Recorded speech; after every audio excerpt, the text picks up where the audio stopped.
Hey guys, what's up? Welcome back to Toe Tags Metal Reviews, and today we're gonna have our final review of Posthuman by Harm's Way. So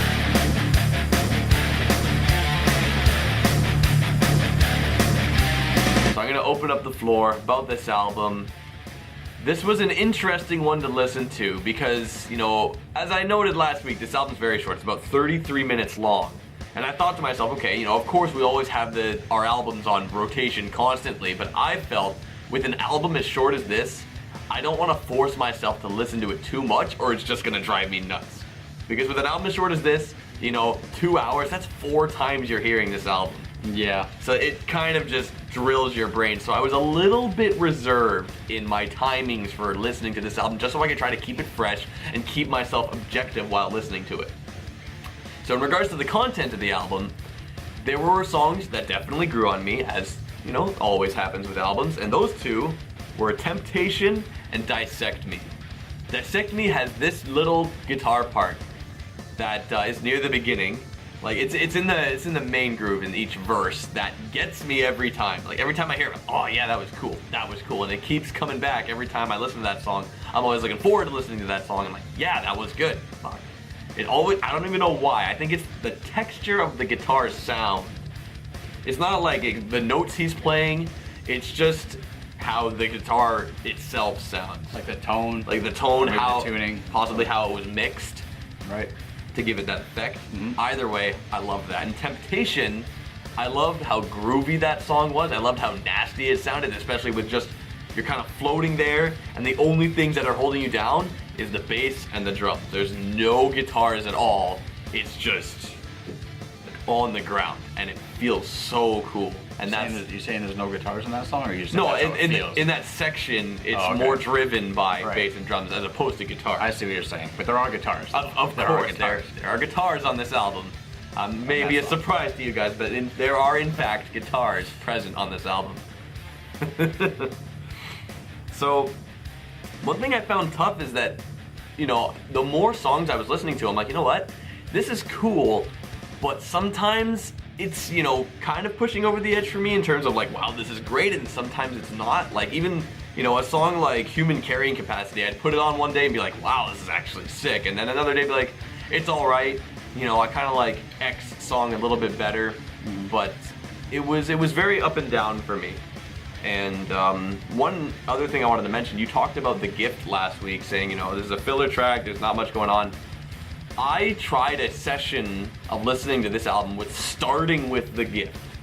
And I have to say that The Gift would have been a perfect intro track. Yeah. Just how much it starts building, it's perfect for when, you know, the action starts with all the other songs that, you know, they get in there pretty quick, aside from Temptation, that throw you in there pretty quick. So I feel like The Gift starting would be like, holy shit, what's gonna happen? And then something drops the next song. So, you know, generally this album is not bad in terms of song placement. You can put it on shuffle and it doesn't really matter, but that's, in my opinion, the one exception. The Gift should have been the intro track as opposed to the second last track. But other than that, track placement was totally fine. I had no issues with it. I'm gonna jump in here, just to fill in on what you said about track placement. I think that this album is way better shuffled than it is playing through from beginning to end. I found shuffling this album, it didn't matter what arrangement the songs came on, it just was fine each time. I think that's part of the reason why, unlike you, where you said you kind of have to take breaks here and there so the album didn't fatigue on you, I didn't really have to do that because I found that shuffling the album just kind of kept it fresh the whole time. And also the songs, The Gift and Temptation, even though I do agree with you that The Gift would have made a great intro track, I think that both those songs do a great job at breaking up the monotony of the album, and they change the tempo, they change the pace, they just completely break it down, and that is really good for preventing an album from feeling like it's getting old, or like you're listening to the same thing over and over again. It's that, you know, you listen to stuff that's up here on this level, and then all of a sudden you get down there, and then it goes back up for a couple songs, and it goes down again. And then when you're shuffling, those dips can come and go at any time, right? Because it's random. So I think this album is definitely better shuffled than it is playing from beginning to end. That's just my opinion. As far as how much I like the album, I think this album was, you know, pretty damn good. It grew on me. It grew on me quite a lot because among listening to it, I would say probably about halfway through the week, maybe around Tuesday, Wednesday-ish, after listening to this album many, many times already, I started really like picking out really like different things in each song, like characteristics and just individuality in each track, and each track really got its own identity. And I really started to go, you know what, this doesn't just sound like a generic kind of hardcore album, which at first that's kind of how I felt, like generic hardcore album with kind of like a deathcore flair to it, sort of thing. Those are the vibe I was getting. But there's little accents that are just peppered and sprinkled throughout this whole album. For example, in Call My Name, which is a song I talked about in our first impressions, it's one of my favorite songs on the album. I still think it's a great song. But when you're listening to the verses and you listen to the snare hit on these verses, there's an anvil strike. And I didn't notice this sound when I first listened to the album. It actually took me a few listens before I went, what is that?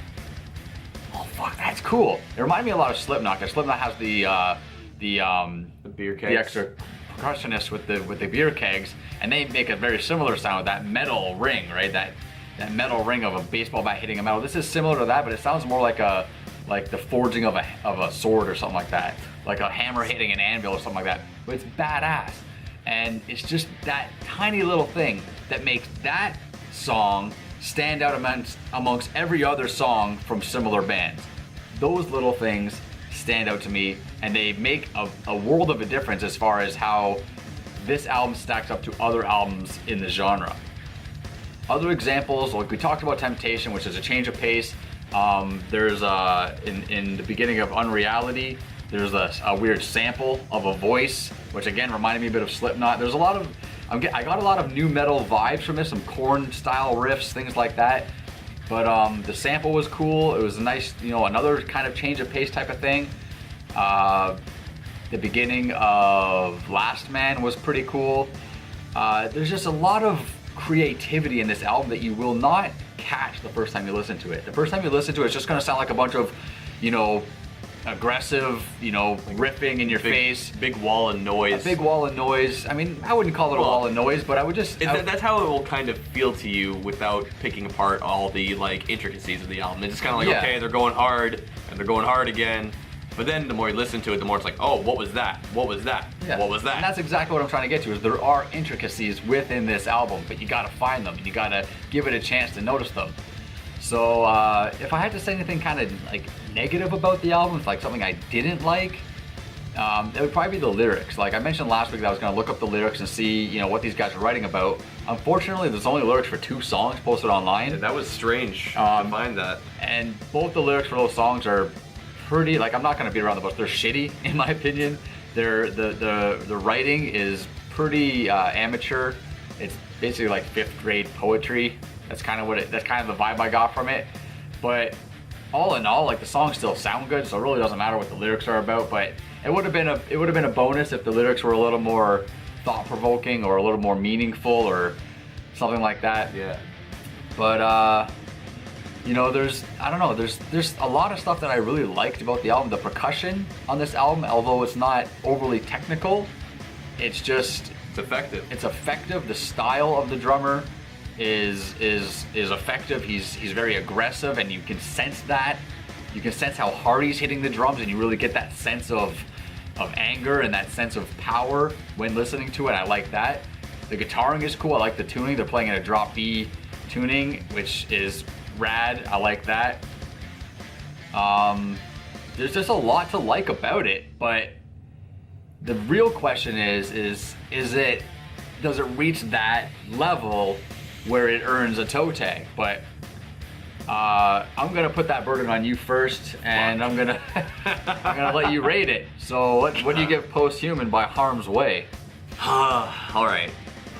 So this album, it's a tough one to rate because I feel differently, of my personal feelings of this album compared to how I feel like most people would enjoy it.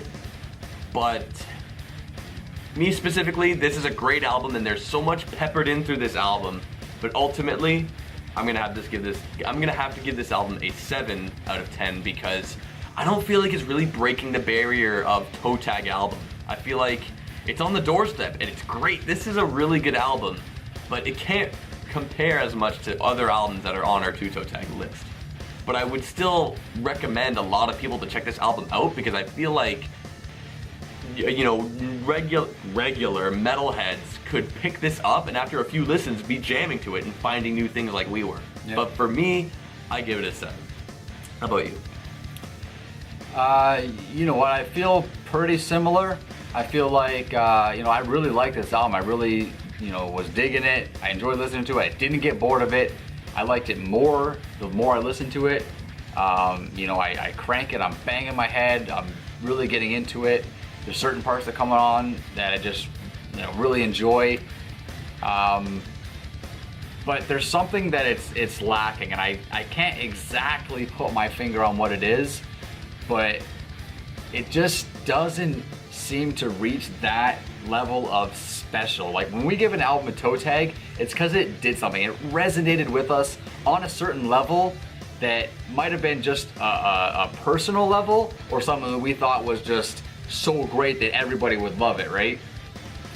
This album lacked that. And I don't know what that is. It's like a special ingredient, a special little ingredient that a toe tag album has to have in order to earn that toe tag. So I agree, it does not deserve a toe tag.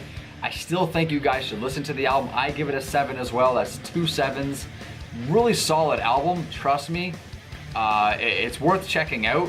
If you're not a fan of this style of metal, I still think you should check it out, and don't just dismiss it as generic, you know, hardcore, whatever genre you want to put it in. Don't just dismiss it. Take the time to appreciate what these guys put into it, because they definitely put in more than meets the eye or more than meets the ear or whatever. So give it a chance, give it a listen, and let us know in the comments below what you guys think of this album, and let us know what you guys would have rated it, because, you know, we're always curious to hear what you guys think. But that's pretty much it for the review here. I hope you guys liked it. Be sure to like the video and subscribe if you guys are new to the channel. We always have lots more metal content coming for you, reviews, reaction videos, all that fun stuff. Until the next time, I'm Vile Self. I'm TV Fish. See you guys later. Later.